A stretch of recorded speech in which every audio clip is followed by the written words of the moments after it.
Well, this weekend, U.S. President Barack Obama signed a one-year extension of the Patriot Act into law. Democrats hope to insert privacy protections, but they failed to muster the votes.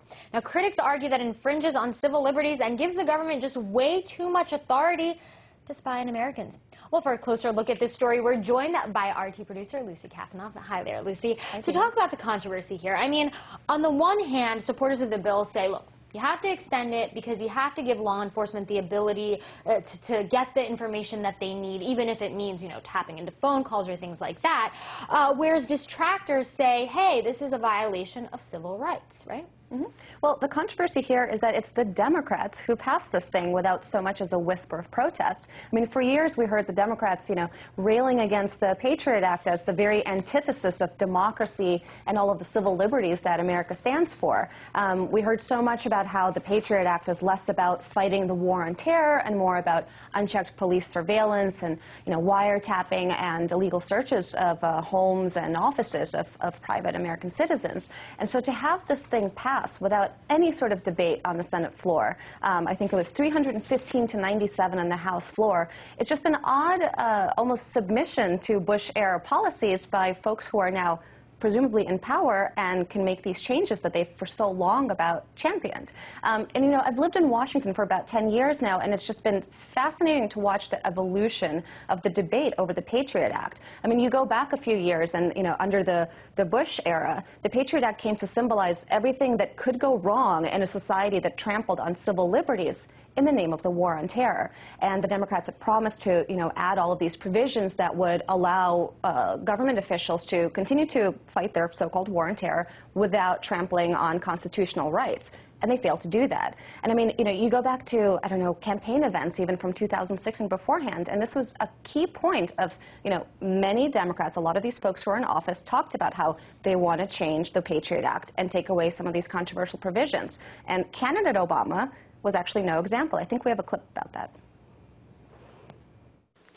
I will provide our intelligence and law enforcement agencies with the tools they need to track and take out the terrorists without undermining our Constitution and our freedom. That means no more illegal wiretapping of American citizens. No more national security letters to spy on citizens who are not suspected of a crime. No more tracking citizens who do nothing more than protest a misguided war. No more ignoring the law when it is inconvenient. That is not who we are. But look, Lucy, I mean, Barack Obama and the Democrats are in power. So if they had to pass this act, then why couldn't they just put those civil rights provisions in there that they championed all these years? That's a great question, Dina. I think the official version is that the Senate Democrats didn't have enough votes to overcome a Republican filibuster.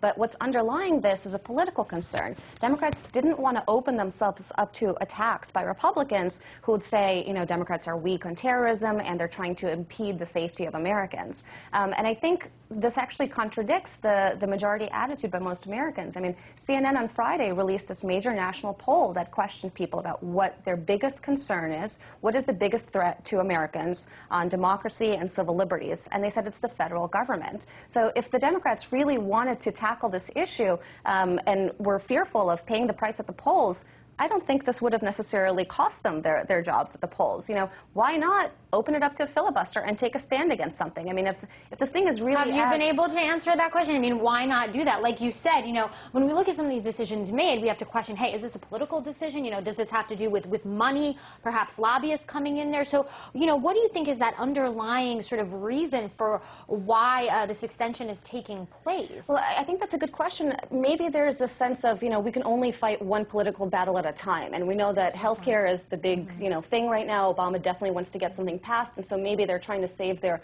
political capital to deal with this issue. But, you know, that's at the exception that doesn't address the other issues that they're you know, elected to fight. And I don't think any American citizen would say, hey, I can only handle one issue at a time. If they sent these guys to office to fight for American rights and for the Constitution, then the lawmakers should be able to handle multiple issues at once, whether it's politically threatening or not. Perhaps they're hoping that this is going to sort of slip under the radar, right? Well, not with RT.